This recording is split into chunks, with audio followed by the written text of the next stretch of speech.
minutong napakurap ng kanyang mga mata ang sekretary ni Nick sa hindi na maipaliwanag ang pagkatarantang reaksyon ng kanyang amo. Iba't malakas ang kutob niya sa hindi mapalagay nitong itsura. Bagamat marami siyang gustong sabihin at itanong, ay hindi na siya nangaspa na magsabi ng kahit na ano dahil baka barahin lang siya nito.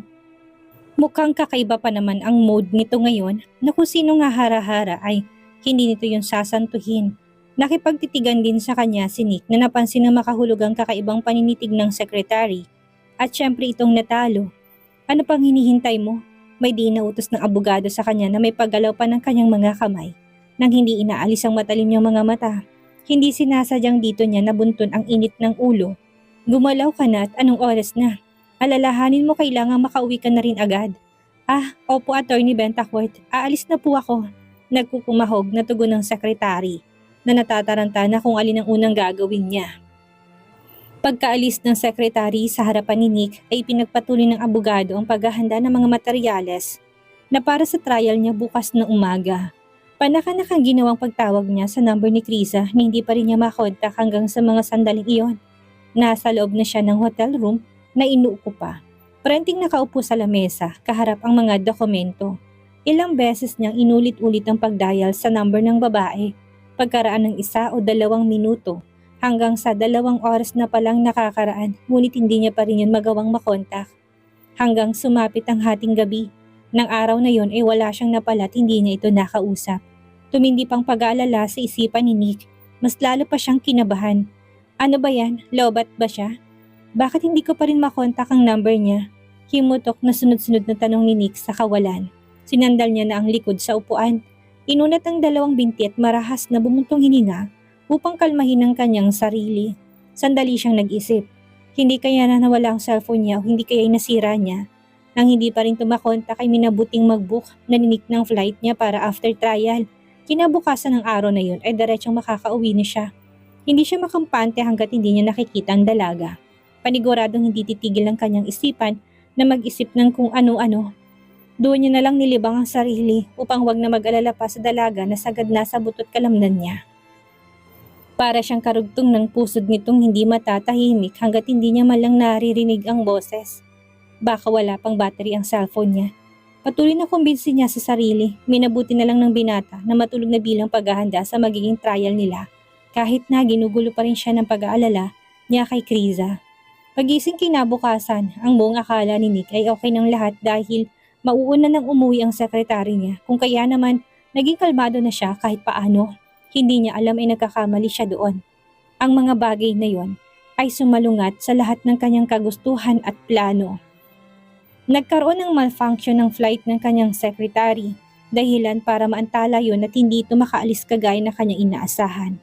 Ilang beses na sinubukan ng secretary na tawagan ng kanyang amo upang ipaalam yon, ngunit naka-off naman ang cellphone nito nang dahil sa nalalapit nilang pagsisimula ng trial. Hanggang sa matapos ang paglilitis na inabot na ng tanghali ay hindi pa rin ito matawagan ng sekretary ang dahilan. Nabasa lang ni Nick ang mga chat nito at nalaman nang nangyari nang buksan niya ang cellphone. Noong una ay kumunot lang ang noo niya at nag-isip kung bakit ang daming messages ng sekretary niya gayon sa mga oras na yun ay nasa biyahe pa lang ito. Pambihira, bulalas niya na makarating sa kaalam niya ng nangyari. Tahimik na lumapit ang assistant ng kanyang kliyente ng araw na yon, habang ang mga mata niya ay nasa screen at binabasa pang ilan sa mga message. Attorney Bentacourt, mawalang galang na po. Kung wala ka raw po magagawin mamaya, gusto ka sanang makasalo ni Mr. Corpus na kumain ng hapunan. Humanga po siya sa inyong angking galing kanina sa trial. Tahimik na iniligpit na muna ni Nick ang kanyang cellphone sa loob ng bag niya bago sumagot at harapin ang assistant nitong naghihintay na kausapin niya. Pasensya na, pakisabi na lang sa kanya na salamat sa imbitasyon, pero hindi ko siya mapagbibigyan ngayon. At pagkakataong makasalo ng hapunan, matipid at magalang na pagtanggi ni Nick sa assistant ng negosyante. Meron akong mahalagang bagay na dapat asikasuhin, kung kaya naman kailangan ko na makauwi ka agad. Siguro sa mga susunod na lang na pagkakataon. Ngumiti si Nick upang lumabas na maging friendly ang sagot. Hindi na malaya ni Nick na habang nagsasalita siya ay nakalapit na si Mr. Cruz sa kanilang banda. Ng assistant nito, isa itong negosyanteng nasa early 40s na may kagalang-galang at pinagpipitagang itsura. Nakipagkamay pa siya kay Nick sabay tapik na magaan na isang kamay nito sa isa niyang balikat upang iparating na tinatanggap niya anumang desisyon ng kausap niya. Ayos lang, Attorney Bentacourt. Alam ko naman na marami pa namang pagkakataon at hindi lang yun ngayon. Oras na mapunta ka ulit sa lugar na ito, sabihan mo lang ako ng maaga para makabawi naman ako sa'yo. Saka na natin lubusin at sulitin ang pag-uusap. Maraming salamat sa pag-unaw at pasensya na talaga, Mr. Corpus. Importante lang ang ayos lang, Attorney Bentacourt. Naiintindihan ko. Mag-iingat ka pa uwi. Maraming salamat din sa'yo at hanggang sa muli nating pagkikita.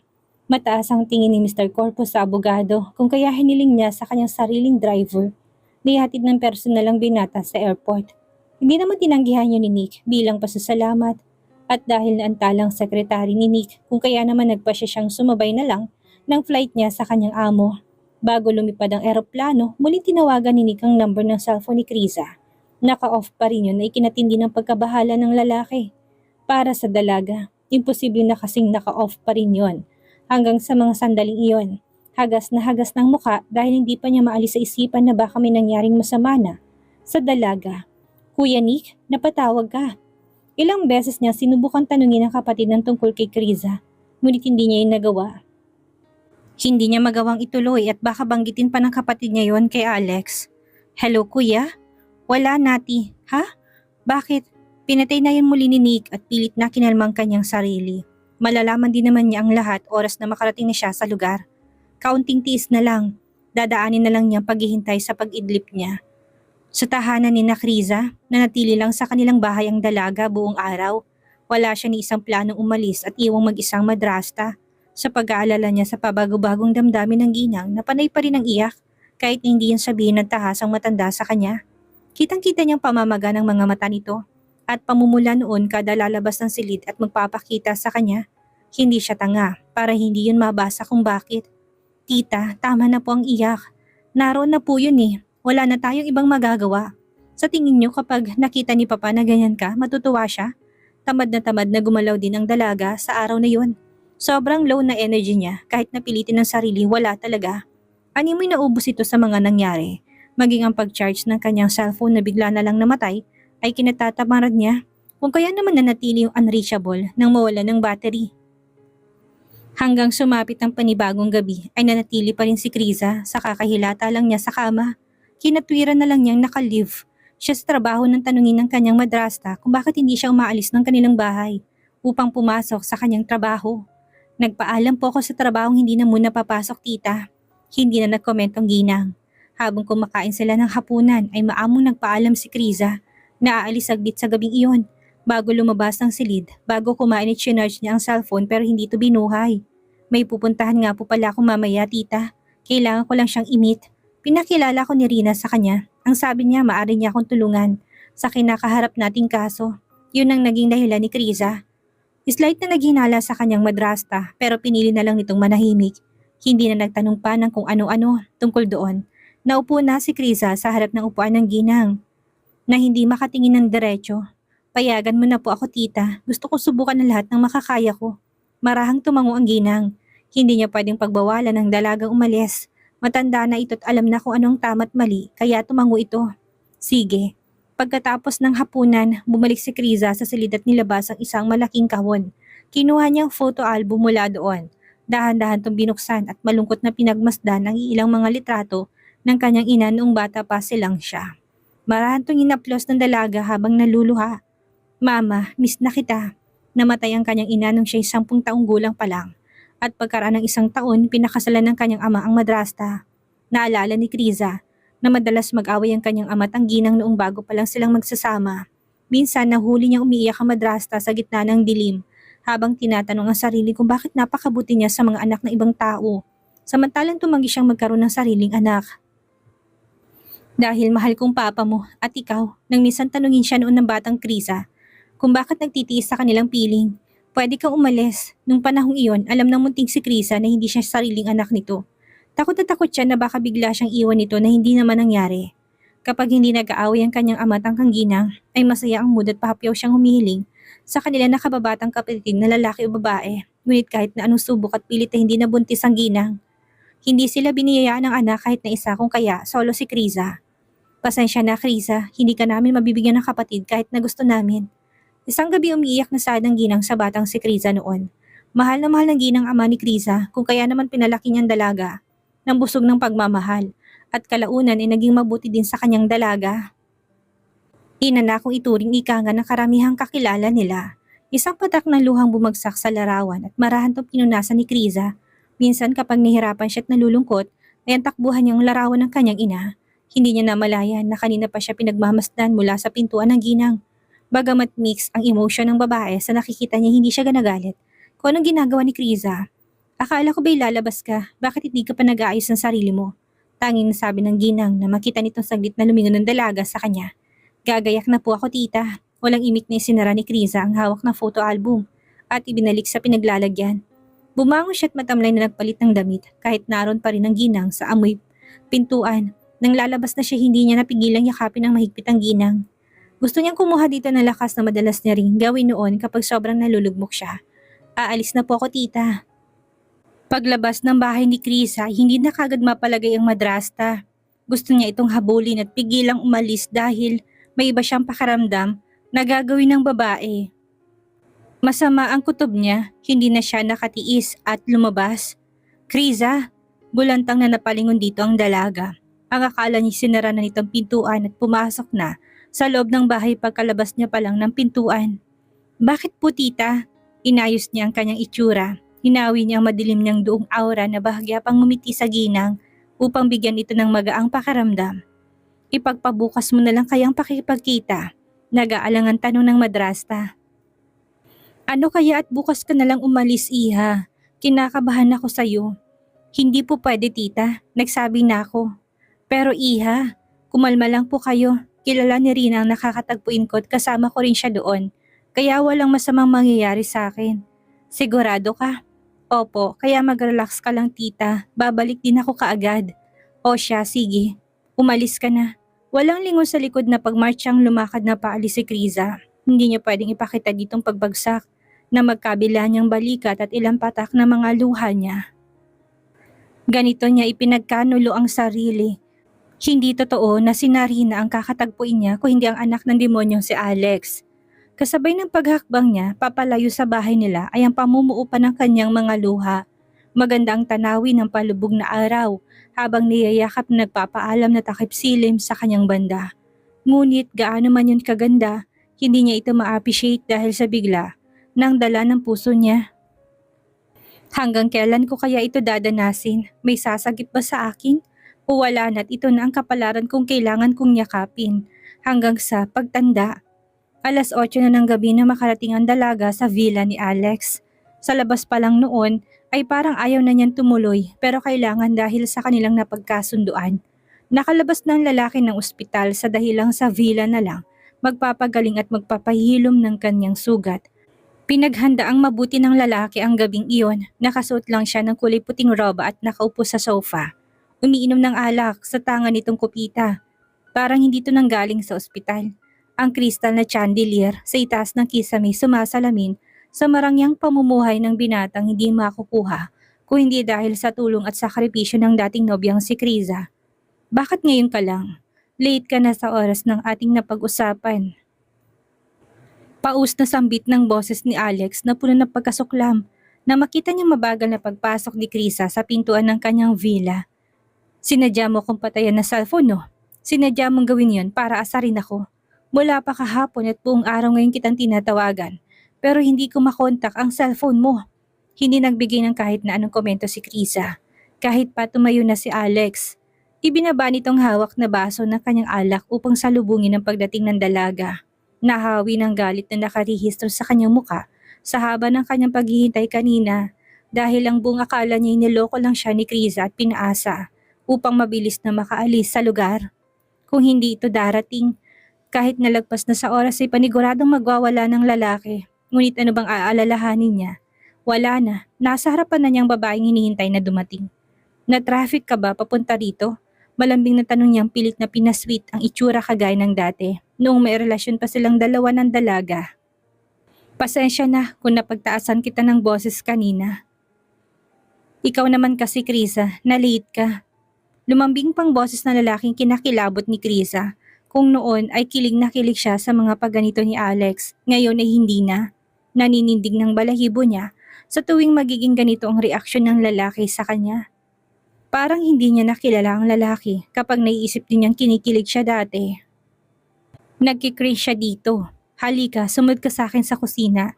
Tamang-tama lang ang dating mo. Nakahain ng hapunan nating dalawa. Samahan mo kong kumain dahil gutom na rin ako.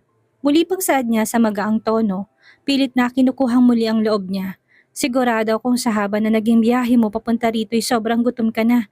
Nagpatiuna ng humakbang ang lalaki, ngunit hindi siya sinundan ni Kriza. Nanatili lang ang dalaga sa kanyang kinatatayuan na parang kawayan. Tahimik na pinapanood ang likod na lalaking bahagyang lumingon sa kanya nang maramdamang hindi siya sumunod sa gusto nitong mangyari. Iginalaw niya pa ang ulo upang muli siyang ayain. Kumain na ako bago pa pumunta dito kaya hindi ako nagugutom. Ganun ba? Bakit hindi ka kagad nagsabi?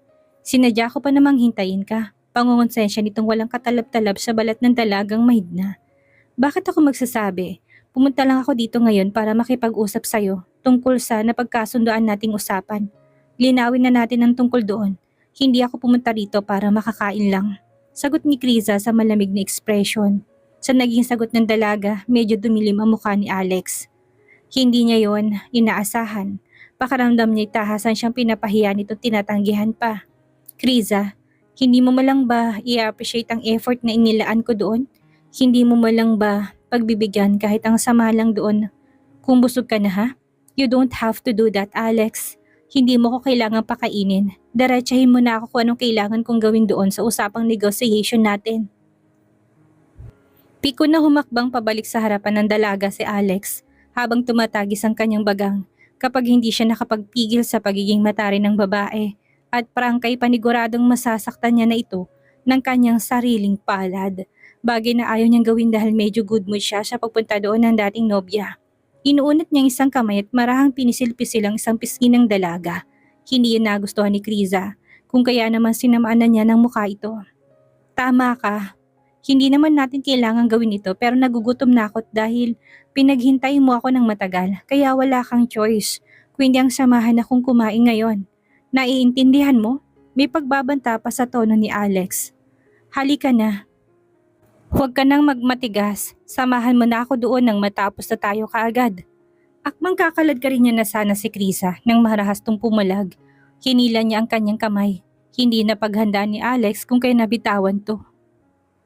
Sige, kumain ka na muna. Doon na muna ako sa labas. Saka na ako papasok kapag tapos ka ng kumain. Ipapaalala ko lang sa'yo na wala sa napag-usapan nating sasabihan kitang kumain. Kaya hindi mo ko pwedeng pilitin na gawin kong bagay na. Marahas na napasabunot sa kanyang buhok si Alex. Doon niya ibinaling ang galit ng kanyang naramdaman ng mga sandaling iyon upang hindi mabigwasan ang ex niya. Fine. Hindi na kita pipilitin kung ayaw mo. Talo ng wika ni Alex na marahas ng huminga ng malalim upang kalmahin ang kanyang sarili. Magkano kailangan mo para pumayag kang sabayan akong kumain? Daanin na lang natin ito sa magandang usapan. Bigyan mo ko ng halagang kailangan mo, Kriza. Come on. Tumayo ng tuwid si Kriza, hindi niya hinayaan ang sariling umiyak at masindak sa mga pinagsasabi ng dating nobyo. Papanindigan niya ang desisyon niya kanina dito. Ilang beses ko ba sa iyong uulitin na, oo na, pasalamat ka dahil mahal pa rin kita hanggang ngayon, Kriza. Kahit na kinasusuklaman mo ko ng sagad sa buto, hindi pa rin noon mababago na sooner or later ay akong magmamay-ari sa'yo. Akin ka na ulit at pwede ko nang gawin ang lahat ng gusto ko. Hindi yun magbabago at walang sino mang makakahadlang dito. Hindi sumagot si Kriza na nangangalit ang mga bagang sabay kuyom ng kamao niya. Wala sa plano niya na bigyan ito ng kasagutan. Manigas siya sa paghihintay. Pinalampas na lang niya sa kabilang pandinig ang mga pangit na kanyang narinig. Anong akala niya sa kanya? Kayang tapalan ng dignidad niya ng halaga ng pera? No way! Hindi yan mangyayari. Hindi siya papayag sa gusto ng dating nobyo. Bakit hindi mo ko muling mahalin? At least kapag ginawa mo yon, gagaan muli ang pakiramdam mo. Hindi mo kailangan magpanggap dahil mahal mo na ako ulit. Otomatikong umikot ang mga mata ni Kriza sa ere. Wow ha, kung makahiling siya, akala mo hindi siya nito pinagpalit noon sa iba. Marahang hinaplos ni Alex ang kanyang mukha nang manatiling tahimik ang dalaga at hindi niya ito binitawan kahit napilit niyang iniiwas sa kanyang mukha. Kakaibang arousal sa bawat himaymay ng buong katawan ni Alex ang ginawang paglapat ng balat niya sa babae. Parang may kuryenteng lumipat na nagmula kay Kriza patungo sa kanyang katawan. Bagay na nagpang-isip pa ng malaki kay Alex. Mahirap ba ang pinapagawa ko sa'yo, Kriza? Hindi ba? Marahan niya pang kagat sa kanyang labi habang nakatitig ang mga mata sa mukha ng dalaga. Hindi nawala sa isip ni Alex na may babae siya sa tabi at may magandang nobya. Kahit sinong galawin niya sa dalaway paniguradong maliligayahan siya. Subalit agad niyang nahawi na parang ulanin sa kalangitan na tinangay ng hangin nang may isip na kakaiba nga pala si Kriza. Para itong mamahaling piraso ng karne na mahirap mabili sa market kahit na mayaman ka pa. Parang bunga ng kahoy na sa dami na naging bulaklak ay siya lang ang tanging nakasurvive. 4 na taon siyang naghintay at ngayong hawak na niya ito sa kanyang palad. Hindi siya papayag na hindi ito matikman. Lalamunin niya ito ng buo kapag nagkaroon na siya ng pagkakataon. Batid niya na hindi na magtatagal ang oras na yon, kaunting paghihintay na lamang. Ano sa palagay mo, Kriza? Ano kayang mangyayari sa naging pagpunta ni Kriza sa villa ni Alex? Ano ang mapagkakasunduan nila? Tuluyan na kayang isusuko ni Kriza ang sarili sa dating nobyo? Yan ang ating aalamin sa susunod nating kabanata.